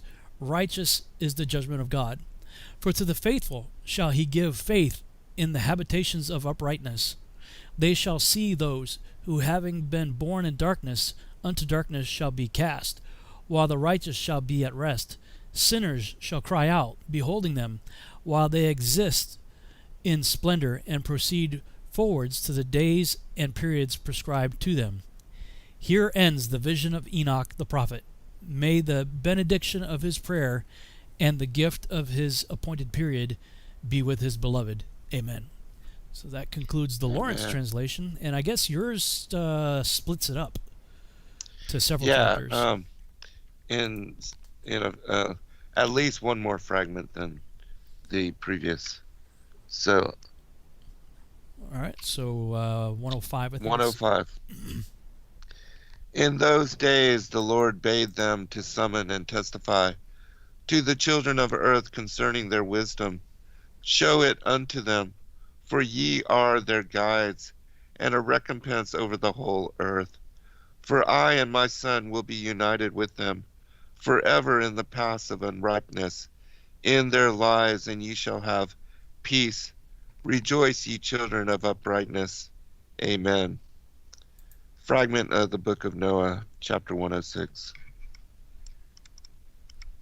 And after some days my son Methuselah took a wife for his son Lamech, and she became pregnant by him, and bore a son. And his body was white as snow, and red as the blooming of a rose, and the hair of his head, and his long locks were white as wool, and his eyes beautiful. And when he opened his eyes, he lighted up the whole house like the sun, and the whole house was very bright. And thereupon he arose in the hands of the midwife, opened his mouth, and conversed with the Lord of righteousness. And his father Lamech was afraid of him, and fled, and came to his father Methuselah. And he said unto him, I have begotten a strange son, diverse from an unlike man, and resembling the sons of the God of heaven. And his nature is different, and he is not like us, and his eyes are as the rays of the sun, and his countenance is glorious. And it seems to me that he is not sprung from me, but the angels. And I fear that in his days a wonder may be wrought on the earth. And now, my Father, I am here to petition thee and implore thee that thou mayest go to Enoch our father and learn from him the truth. For his dwelling place is amongst the angels. And when Methuselah heard the words of his son, he came to me to the ends of the earth, for he had heard that I was there. And he cried aloud, and I heard his voice. And I came to him, and I said unto him, Behold, here am I, my son. Wherefore hast thou come to me? And he answered and said, Because of a great cause of anxiety have I come to thee, and because of a disturbing vision have I approached. And now, my father, hear me unto Lamech my son. There hath been born a son, the like of whom there is none, and his nature is not like man's nature, and the color of his body is whiter than snow, and redder than the bloom of a rose, and the hair of his head is whiter than white wool, and his eyes are like the rays of the sun.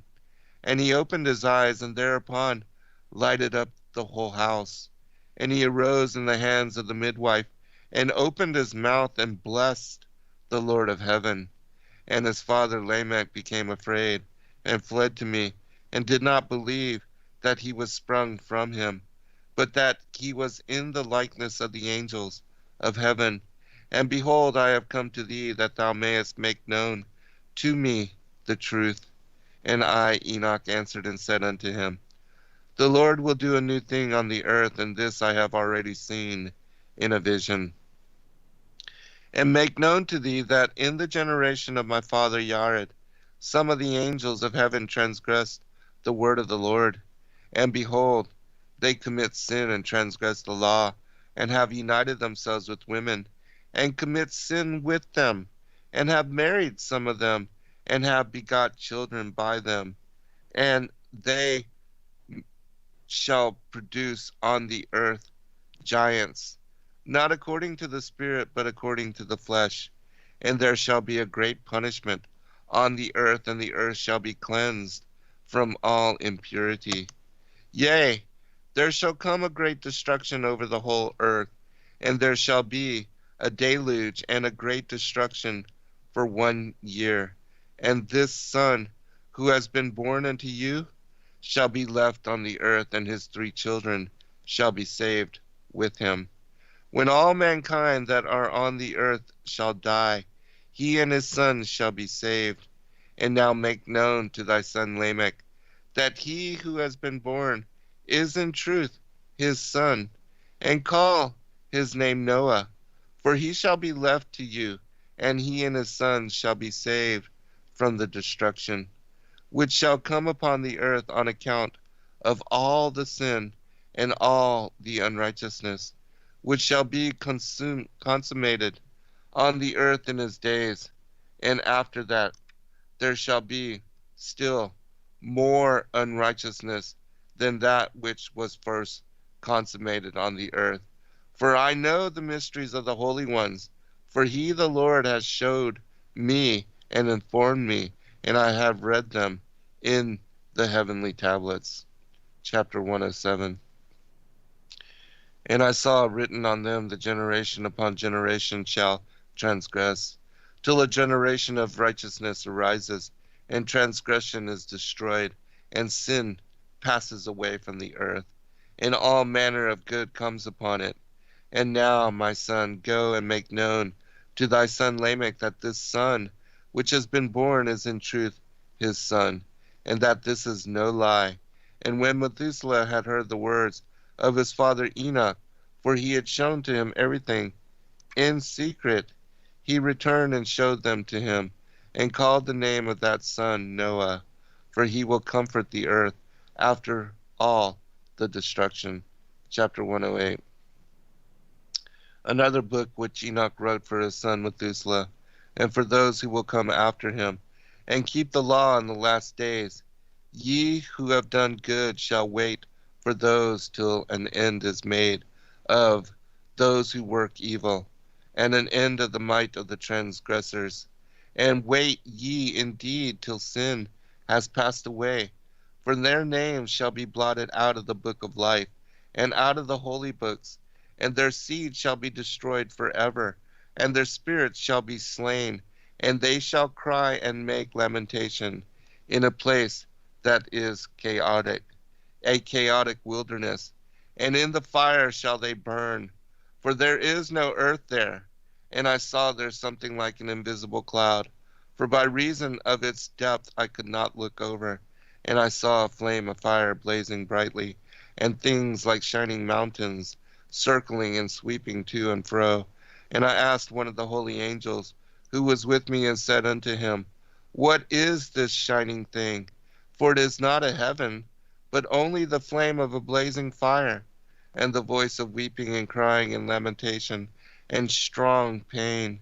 And he said unto me, This place which thou seest here are cast the spirits of sinners and blasphemers, and of those who work wickedness, and of those who pervert everything that the Lord hath spoken through the mouth of the prophets, even the things that shall be. For some of them are written and inscribed above in the heaven, in order that the angels may read them and know that which shall befall the sinners and the spirits of the humble,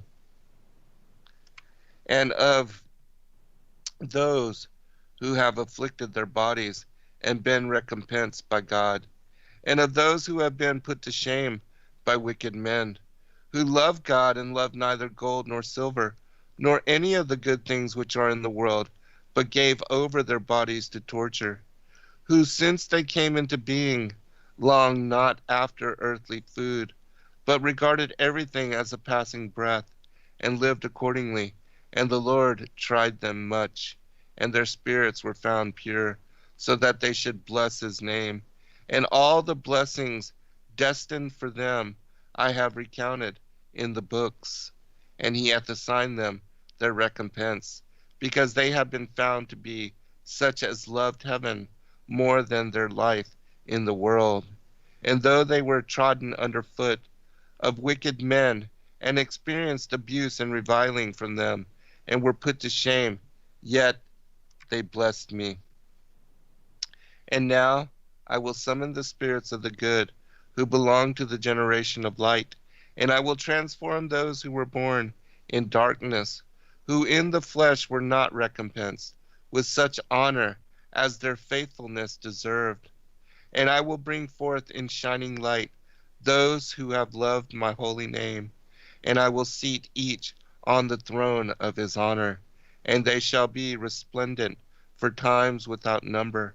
For righteousness is the judgment of God.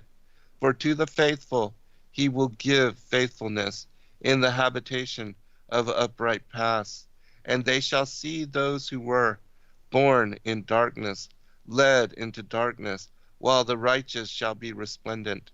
And the sinners shall cry aloud, and see them resplendent, and they indeed will go where days and seasons are prescribed for them. And that's the end, I guess, right? That's that is, yes. The end of the book of Enoch. Wow. Wow. What an accomplishment. Yeah, how many weeks did it take us to get here? Oh, goodness. Near 30, close to that, anyways. It's been quite a long period of time. Yeah. There was something in the Lawrence translation that caught my attention. Let me see if I can find it. What anything jump out at you here while I'm looking?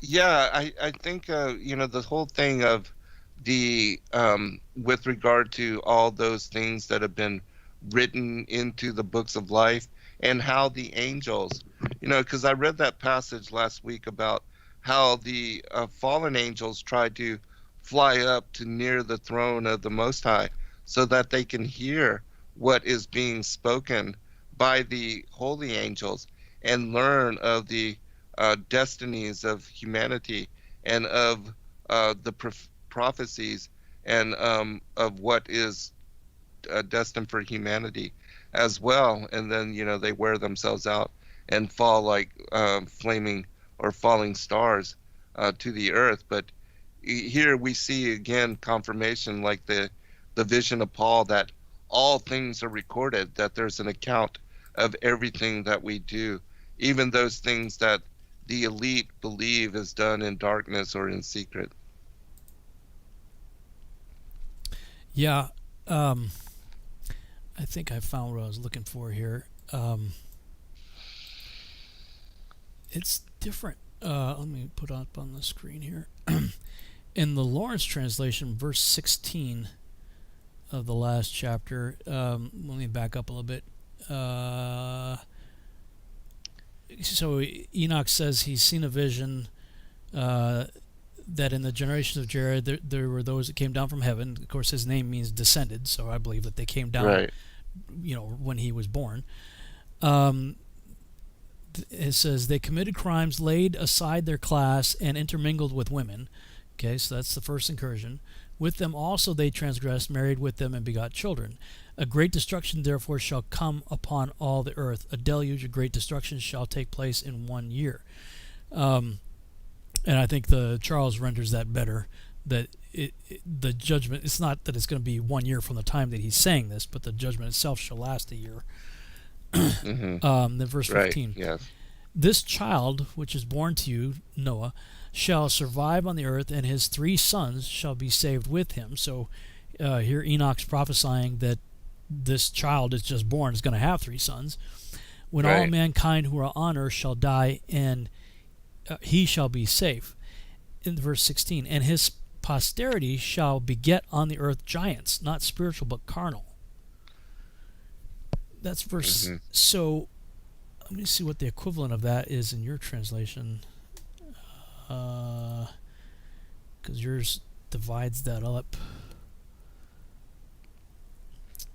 It didn't read that way. Okay, so yeah, in yours, what chapter is this? 106 for you. Verse 17, and they shall produce on the earth giants. Okay. Son of my Jared, angels transgress. They behold and commit sin and transgress the law, and have united themselves with women, commit sin with them, and have married some of them, and have begot children by them. And they shall produce on the earth giants, not according to this. See, that's weird. This talks about the angels producing giants and their offspring producing giants. But Lawrence makes it sound like after the flood, the children of Noah's children will beget giants. Which is what that's my thesis, is that Canaan was the first of the giants, and Canaan produced giants. Because in the Lawrence you have the description of the angels coming down in the days of Jared. They create giants. There's the flood coming. And then verse 15, this child which is born shall survive on the earth, and his 3 sons shall be saved with him. When all mankind who are on earth shall die, he shall be safe. And his posterity, that's his offspring, shall beget on earth giants. So his offspring shall produce giants. But that's all completely missing. It's almost like a whole verse is missing. And actually 2 verses are missing. Oh, wait a minute. No, they flipped it. Oh, really? It says it goes from 14 to 17, 15, 16, 18. So one of the verses has been flipped. That's strange. I wonder if it's like that in, or if he just took it upon himself to do that. Well, yeah, we've seen that Charles has done that before, so... Yeah. Let me see what Ken Johnson has to say, if anything. I was just about to suggest that. Oh, he puts it in the proper order. He puts 17 after. In Dr. Johnson's version, it has 14, 15, 16, 17. So Charles flipped it.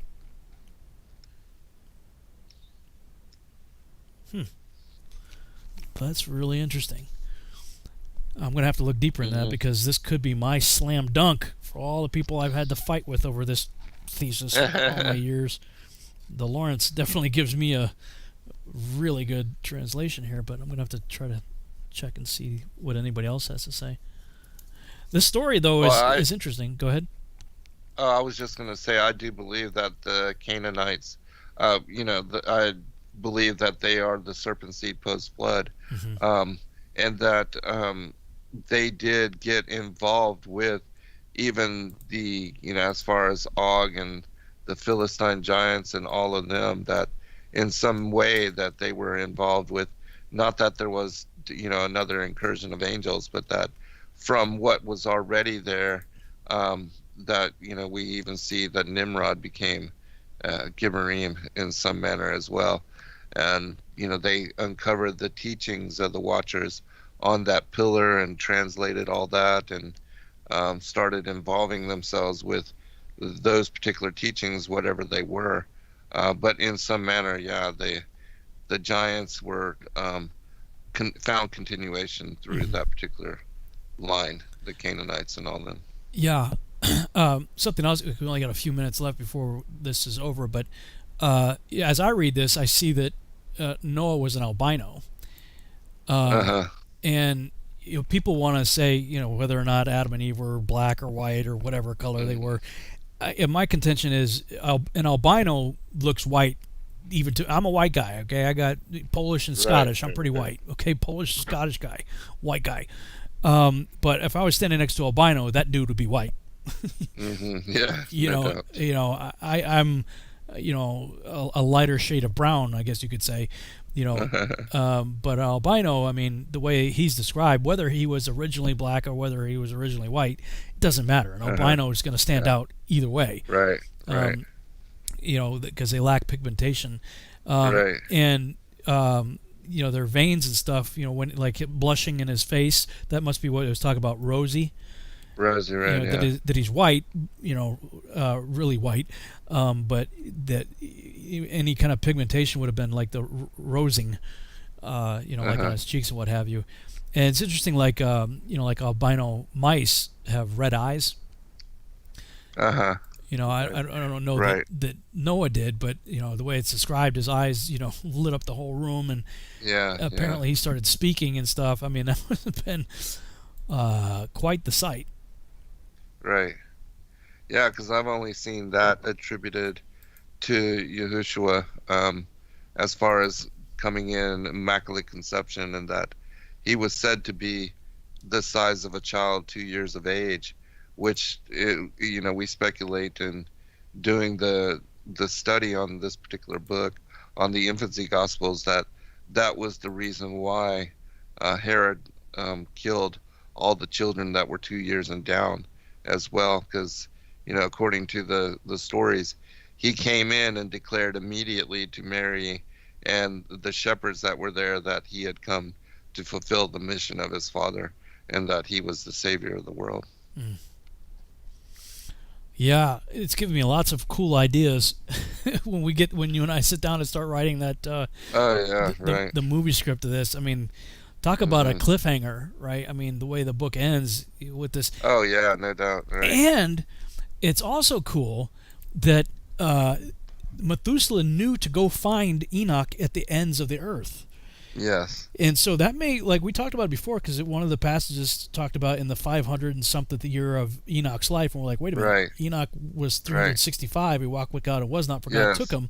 And so we always assume that he was taken to heaven, but it may very likely be that, yes, he did spend time, getting some tours out and about there, but that maybe there was a place, whether it's in the extremities as in Antarctica or the inward extremities, the North Pole, either way, that there may have been a cavernous dwelling place, which would certainly put some interesting light on various activities in both ends, the poles, if you will. I'm more intrigued with the South idea in that regard, because there's so many people, especially in recent years, making journeys down there that no matter what camp you belong to, Antarctica is the key to figuring it out, because everybody's very concerned with Antarctica in all kinds of different circles, ancient aliens or whatever. But like you and I, we're like, well, yeah, but the North is probably even more. First of all, it's more accessible and perhaps even more interesting. But either way, Methuselah knew that Enoch was still around, that he was still accessible. Right. Right.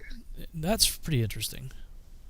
Yeah, that is fascinating, especially when you consider the story of, Jasher and how he began to separate himself, and that there was this place that seemed to be a union, which I believe the north is Jacob's ladder, and that's where, the angels can ascend into heaven and also descend into Sheol.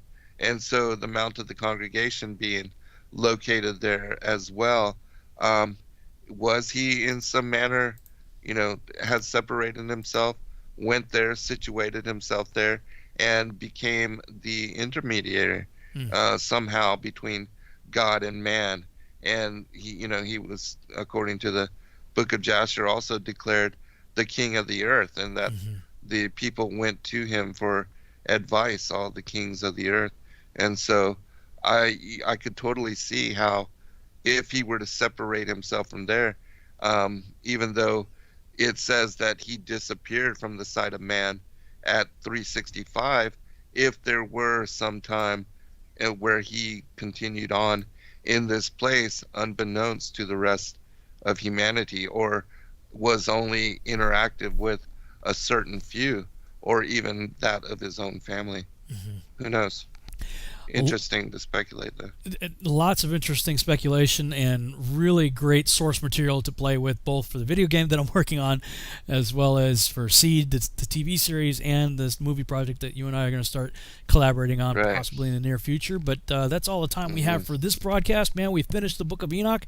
Next week on your show, we'll jump back into Genesis, chapter 7, I think. Get into the flood, and lots of cool stuff to talk about. We can bring in Josher and all kinds of other stuff. We're going to have a lot of fun going through the book of Genesis, I think. Yeah, I agree. So, all right, man. Thank you. All right. Good time, brother. Yep. Be blessed. Thanks, everybody. Good night, all. We'll see you next week on Zen's show. Good night, everybody. Good night, all.